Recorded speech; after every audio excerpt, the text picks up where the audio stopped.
Hey everybody, and welcome to this exciting course on C Sharp. We are learning C Sharp step by step. In the last lecture, I gave you an introduction of collections. We defined the important terms like collections, data structure, and discussed the importance of collections in programming. And then we discussed the number of collections in C Sharp. We have array collection, list collection, and dictionary collection. Array is further divided into three types: one-dimensional array, two-dimensional array, and inject array. And it's now time to learn to code them. In this lecture, we will be covering one-dimensional array. So let's move on and learn to code it. So our topic is collections in C Sharp, and in the array category, we are going to cover one-dimensional arrays. All the collections or the other tools in programming, as you have experienced, have their own syntax. So it's important to remember the syntax of different tools in programming. The one-dimensional array, which is also called a linear array, has its own syntax. So let's start by creating the one-dimensional array. We will learn the syntax and some important terms. Now let's say in a program I want to store 10 different numbers, 10 integer numbers. So I want to work with multiple values. That means I need an array. So I will create an integer array. So I will start with the integer, and right after the data type, I will use a square bracket, and then I will give a name to my array. Let's say the name of my array is numbers, and then I will put simply a semicolon. So what I've done here, I have actually created a variable of array type. And this is the syntax for creating a one-dimensional array. We simply decide the data type we want to work with. We will work with integer numbers, and right after that, we put square brackets. This line of code where we simply create an array variable is actually called declaration, and we have already discussed this term when we learn to create the variables. So here we have a declaration, right? So once we have declared a variable of array type, we can start initializing it. Initialization simply means reserve spaces in the memory. So on the next line, we will start initialization. So as I want to store 10 numbers, so I will reserve 10 spaces, 10. So here is the syntax for initialization. We are trying to reserve 10 places, and this new keyword will make it possible. It will reserve 10 places, 10 consecutive places in the memory for this array variable. Right? So in the first step, we declare an array variable, and in the second step, we initialize it. This is just like we do with the variables. For example, we can uh, declare a variable like this, and in the next step we can initialize it by assigning a value to it. The same thing we are trying to do here, but the syntax is different. We are working with the array now, not the variable. And we also know the declaration part and the initialization part can be combined together, just like we do with the variable. For example, I can simply create a variable like this, right? So we are creating variable, and at the same time we are initializing it with a value. This is the more common way to create a variable. So just like that, we can create and initialize an array on a single line, which is the more common way to do that. So I will take this part of the initialization and will simply put it here. Now we can remove this variable, and this comment I will put here.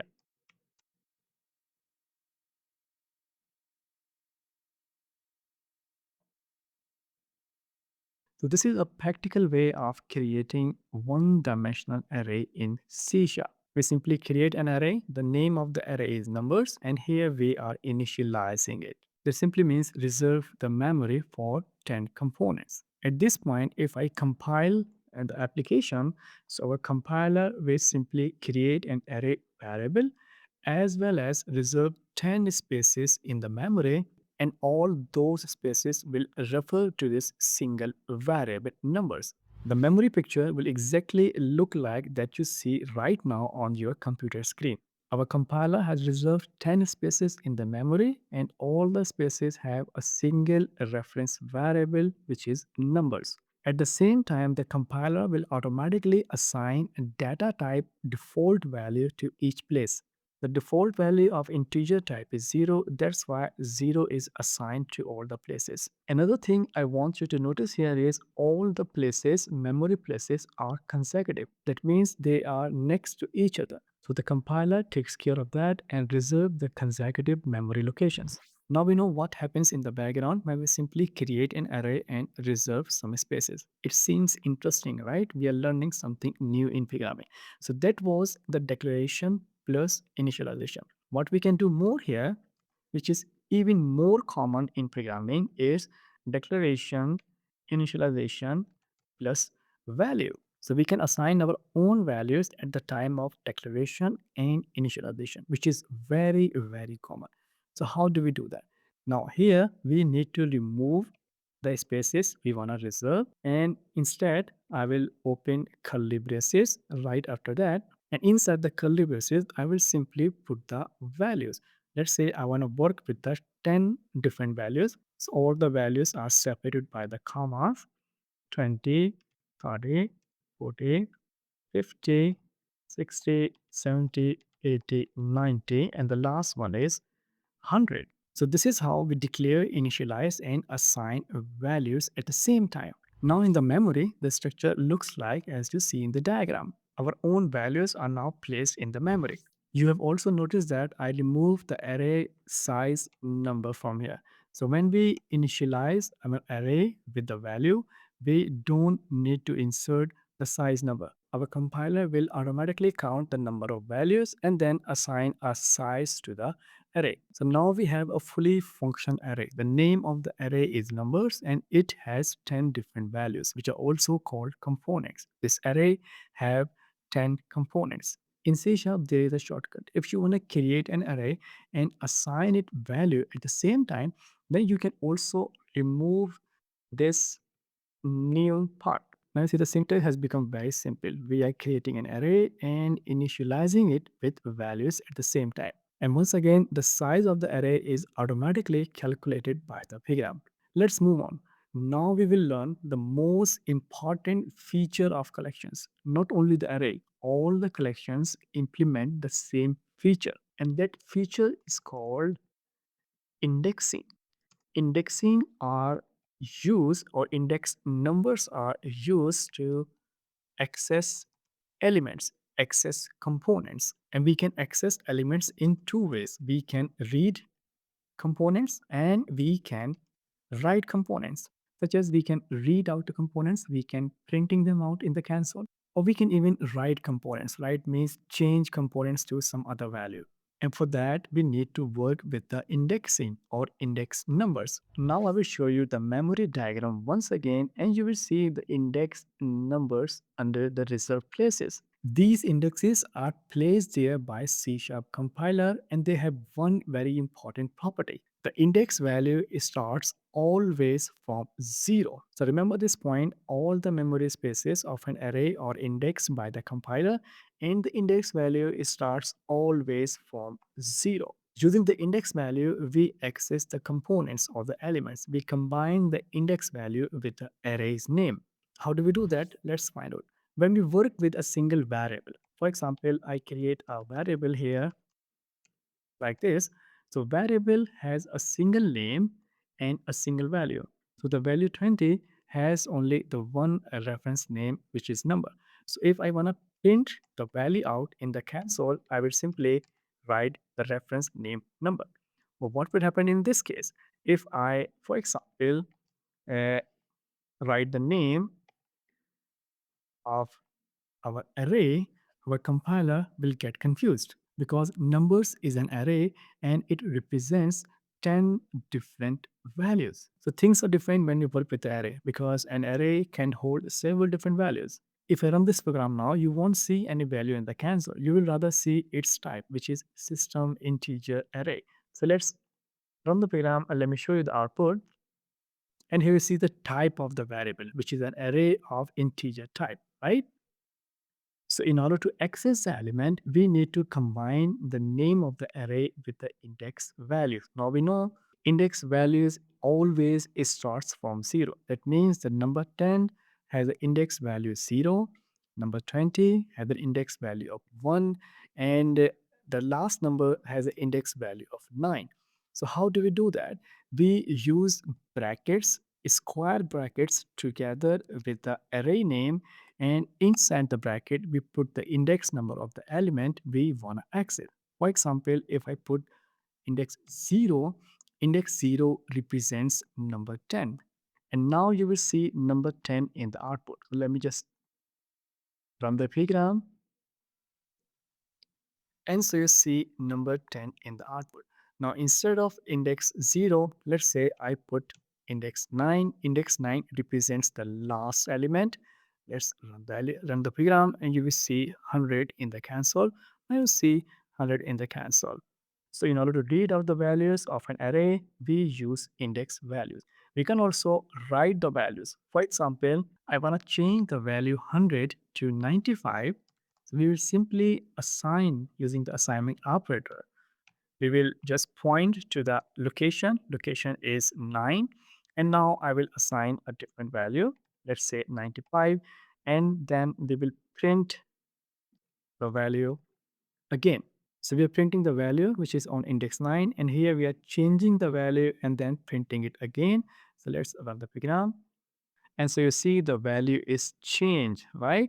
Here comes the output of this first line, right line. Now we are changing the value. We are assigning a different value to the same index and we are printing out the same index. So here you can see the value is changed. It has become 95. I hope you understood the idea of indexing. It's a very important thing and all the collections implements the same idea. And the idea is quite logical, right? A single variable representing several values. So we need to work with the indexes in order to reach each and every value. Let's move on. We should be very careful while working with the indexing. A wrong index value results in an exception error, and that means your program will simply crash. The exception which is thrown by the C sharp is called index out of range exception.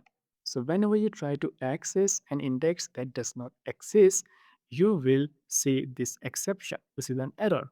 So let's do an experiment. I am going to read out index value 10, and we know that the value 10 does not exist. The last element 100 has an index value of 9. Now the program will simply throw index out of range exception as we run the application. So let's run it and see what happens. And so you see the error. The error is exception, which is unhandled, and the name of the exception is index out of range exception. And what does it mean? It means index was outside the bound of the array. So we are using an index which does not exist, which is outside of the bound of the array. So index out of range exception is very common, and whenever you have it, you should know that you are messing with the index values. Later on in this course, we will learn to handle the exceptions. Then we will talk more about it. So let's just deactivate this line of code. Now, the one last thing before we wind up this lecture, the length property. The length property is a very useful property. You will use this property quite often while working with the arrays in C Sharp, especially when you will loop through an array. What does this property do? It actually returns the number of components. Just by calling this property on the array, you get the number of components, or in other words, you get the size of the array. So let's call this property on the numbers array like this. And now run the program, you will see 10 in the output because the number of components in the array or the size of the array is 10. So let's run the program. And so you see in the output, right? The number of components or the size of the array is 10. We use the length property when we loop through the array, and we will see how do we do that. Using the length property, we can also access the last element. You want to know how? Let me show you.